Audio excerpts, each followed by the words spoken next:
hot button topic right now. Might be Padre baseball, might be Dodger baseball. Where do you want to go? Baseball, hot dogs, apple pie, and Chevrolet. Here we go, Lee. Let's talk first of all about the Padres. They're wrapping up this road trip in Texas. They come home.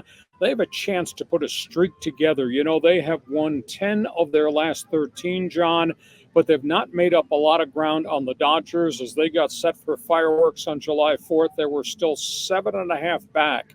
And the Dodgers and the Atlanta Braves, who they're chasing for the number one seed in the wild card spot, all have big games in hand on the Padres. So they really need to put a string together. When they come off this game in Texas, they're going to come home, they get Arizona, then they get Seattle, and then they're going to work their way towards the All-Star break. So plain and simple, they just got to continue to stay hot and hope they can close the gap a little bit on the Dodgers. That being said, I'm a little bit concerned about this pitching staff.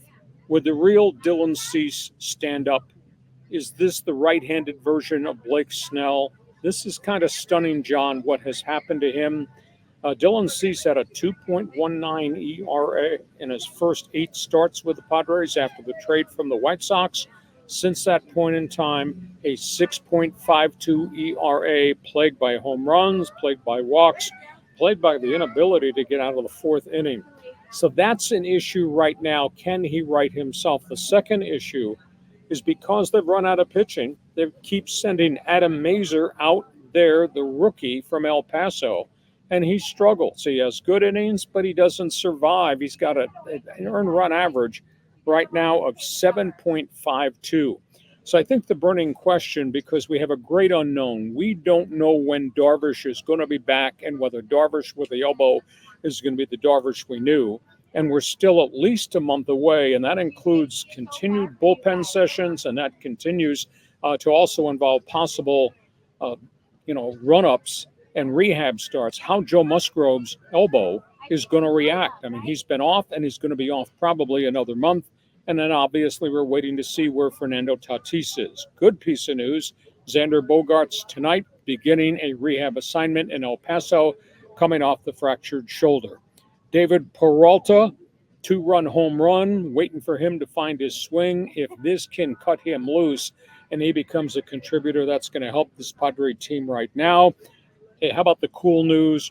Profar, Tatis, named to starting positions for the All-Star game in a couple of weeks. Profar will start in left. Tatis can't play, but he'll make an appearance. Then we're going to wait as they choose the pitching staff.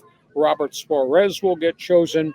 And I think the Rookie of the Year candidate, Jackson Merrill, has to be chosen too. Spinning back to the first topic, which is the pitching. Cease, Mazur, the unknown with the 2 right-handers, Darvish and Musgrove, and the phone calls that A.J. Preller and his scouts are making while they're on the road looking. Of the pitchers that are out there that might be on the trade block before August 1st, Zach Eflin, Tampa Bay, might be on his way out. Surprise story, Colorado's top pitcher this year in a miserable season, Cal Quantrill, has evidently been put on the trade block. The Angels, Tyler Anderson, journeyman, he could be on the trade block, as well as Sean Manaea.